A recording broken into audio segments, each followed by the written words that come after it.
जैसे उनको फांसी दे रहे हो ना, ऐसे कमल के निशान पे बटन दबाओ।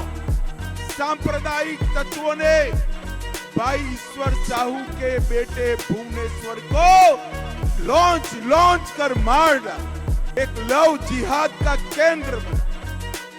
साहू समाज, लोधी समाज और गोंड समाज की बेटियां इनके निशाने पर है। दोस्तों, आप सभी ने एक कहावत तो जरूर सुनी होगी कि जैसे घर के बड़ों के संस्कार होते हैं ना, वैसे ही घर के छोटों के भी संस्कार होते हैं। भाजपा जो धर्म और भगवा की ठेकेदार बने घूम रही है, उस भारतीय जनता पार्टी के पास मुद्दों का अकाल पड़ गया है क्या? मुद्दों के इतने लाले पड़ गए हैं कि भाई विकास के नाम पर नहीं, धर्म के नाम पर बात करनी है। मोदी जी जहां एक तरफ कहते हैं कि हम सिर्फ विकास पर चर्चा करते हैं और विपक्ष धार्मिक तुष्टीकरण करता है, वहां असलियत ये है दोस्तों, असलियत से रूबरू होइए, क्योंकि पीएम मोदी से लेकर अमित शाह जी तक सभी के सभी सिर्फ और सिर्फ ध्रुवीकरण और धर्म की राजनीति कर रहे हैं। अमित शाह जी छत्तीसगढ़ पहुंचे थे, जाहिर है आज वहां मतदान है, तो मतदान से पहले शाह जी चुनाव प्रचार करने के लिए पहुंचे थे। मगर भगवा दल के इन बड़े नेता ने भी ये कहा दोस्तों कहीं ना कहीं कि चुनाव प्रचार के दौरान नफरत फैलाने में इन्होंने कोई कसर कहीं ना कहीं नहीं छोड़ी। इस बार भी इस पार्टी की तरफ से कुछ ऐसा ही किया गया है। क्या बयान दिया गया है, कैसे अमित शाह जी ने एक धार्मिक मुद्दे को चुनावी मुद्दे में तब्दील किया, इस खबर में मैं आपको बताऊंगी। नमस्कार, मेरा नाम है जयंती झा और आप देख रहे हैं बुलंद भारत।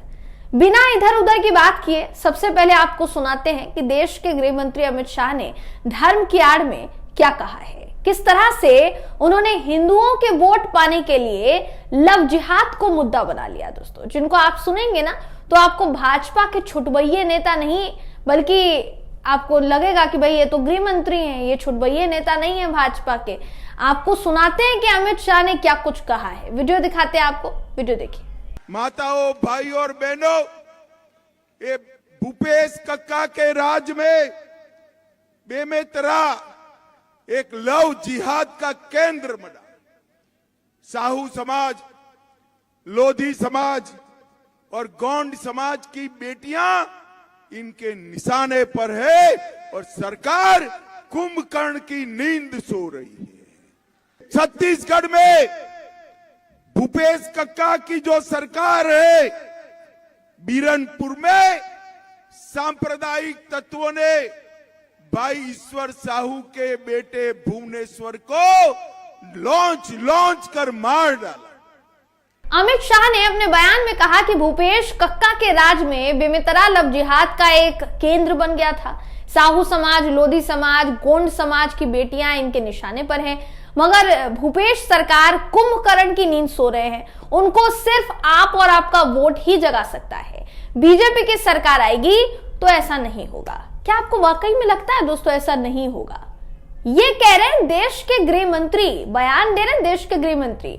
मगर भाजपा के बड़े नेताओं का राजनीतिक दोगलापन का आलम देखिए कि आज जो अमित शाह जी कह रहे हैं भूपेश बघेल की सरकार में महिलाओं के साथ दरिंदगी हो रही है, महिलाओं की अस्मिता का ख्याल नहीं रखा जा रहा है, वही अमित शाह जी तब चुप हो गए थे जब पहलवान बेटियों को घसीटा जा रहा था। दिल्ली के जंतर मंतर का वो मंजर याद है सबको, जब देश के अंतर्राष्ट्रीय पदक विजेता महिला पहलवानों के साथ सरकार के इशारे पर हो सकता है पुलिस ने कैसा अमानवीय तांडव किया, ये सबने देखा।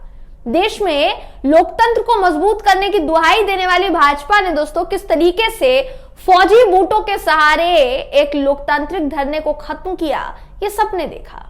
ब्रिजभूषण कैसे अभी तक खुलेआम घूम रहा है, और वो घूम ही नहीं रहा है बल्कि गृह मंत्री अमित शाह जी के घर भी जा रहा है, अच्छे से कैसे कह लीजिए आप मजे कर रहा है, और अयोध्या के आसपास के क्षेत्रों में बड़ी बड़ी रैली कर रहा है। ये सब देख रहे हैं। अमित शाह जी जिस दल से आते हैं यानी भाजपा, उसी के एक और नेता कुलदीप सेंगर, ये भी तो थे जिसने एक महिला की इज्जत को तार तार किया था। अभी वो जेल में सजा काट रहा है। हाथरस की बेटी के साथ भाजपा सरकार में क्या हुआ, उस पर भी भाजपा के नेताओं ने ऐसे चुप्पी साध रखी है, मानेंगे कि इनकी जुबानें जो हैं वो सिल गई हों, इनको सांप सूंघ गया हो ऐसा लग रहा है। भारतीय जनता पार्टी के नेताओं का दोस्तों इतिहास इतना दागदार रहा है कि अगर मैं बताने बैठी तो शायद हो सकता है कि शाम से सुबह हो जाए। नेताओं के द्वारा किए गए जाने वाले जघन्य अपराधों पर भाजपा का शीर्ष नेतृत्व आलकमान चुप्पी साधने में ही अपनी भलाई समझता है। अमित शाह जी को कहीं ना कहीं देखिए पता है, हो सकता है पता हो कि छत्तीसगढ़ की जनता ने उन्हें कहीं ना नकार दिया है। तभी तो विकास को छोड़ के धर्म और जाति विभाजन जैसी बातें कर रहे हैं। बैसाखी को इन्होंने थम लिया है। दोस्तों अगर सच कहें तो ये अक्सर देखा गया है कि भाजपा के नेता विकास पर कभी वोट मांगते ही नहीं है, क्योंकि उन्हें पता है कि जिस तरह का न दिखाने वाला विकास हमने किया है कि भाई ऐसा विकास करो कि दिखे ही ना, वो किसी को नहीं दिख रहा है, ना महसूस होता है। तो इसलिए हम तो समाज में धार्मिक भावना फैला देंगे, जातिगत राजनीति कर देंगे, जहर उगल देंगे, उस पर रोटियां सेक देंगे, सत्ता के शीर्ष पर पहुंच जाएंगे, क्योंकि धर्म ही एक ऐसी अफीम है जिसका नशा लंबे समय तक टिका रहता है। हो सकता है भाजपा को ये पता हो कि ये नशा जितना लंबा चलेगा उनकी सत्ता उतनी ही लंबी चलेगी। अगर नहीं है ऐसा तो भाई क्लियर करें।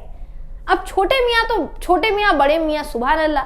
अमित शाह जी जहां छत्तीसगढ़ में लव जिहाद का खेल कर रहे थे, तो वहीं पीएम मोदी राजस्थान के बाड़मेर में धार्मिक उन्माद का बीज बो रहे थे।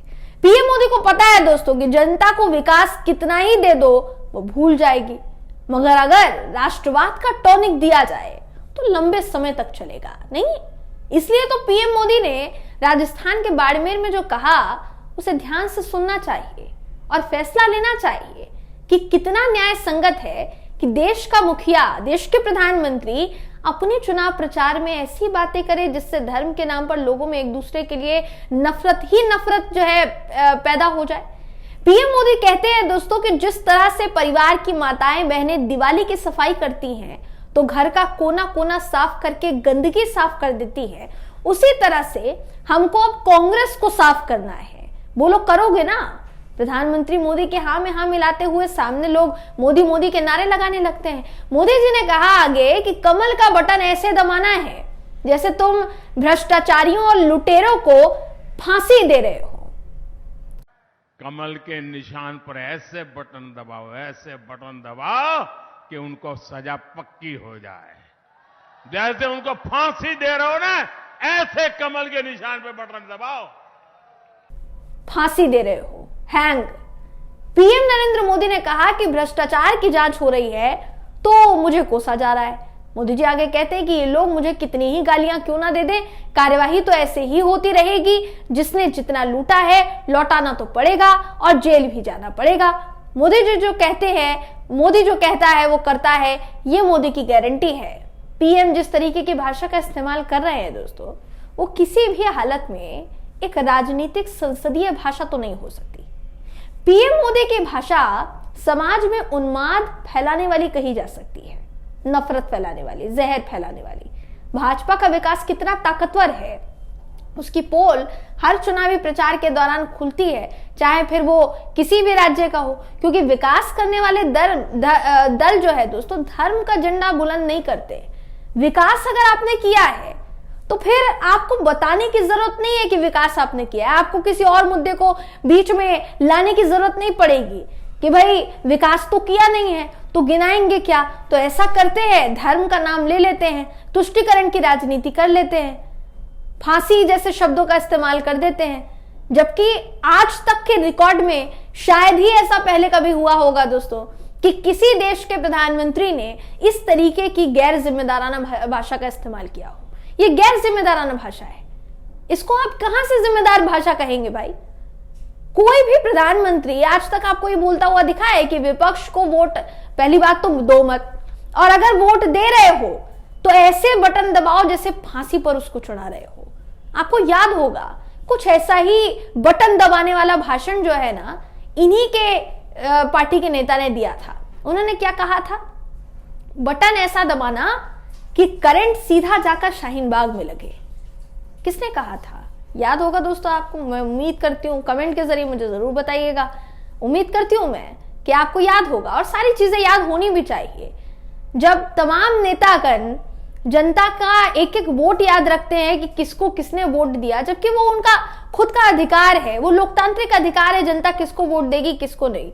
आप उनको बरगला नहीं सकते हैं, आप उनको भड़का नहीं सकते हैं, लेकिन धर्म के नाम पर भड़काऊ बयानबाजी जब खुद देश के प्रधानमंत्री कर रहे हैं तो फिर आप किसी और से तो क्या ही उम्मीद लगाएंगे। दोस्तों फिलहाल इस खबर में बस इतना ही। आप इस खबर पर क्या सोचते हैं, आपकी क्या राय है, कमेंट करके जरूर बताइएगा। वीडियो अगर आपको पसंद आया हो तो वीडियो को लाइक कीजिए, शेयर कीजिए, चैनल को सब्सक्राइब करना बिल्कुल भी ना भूलें।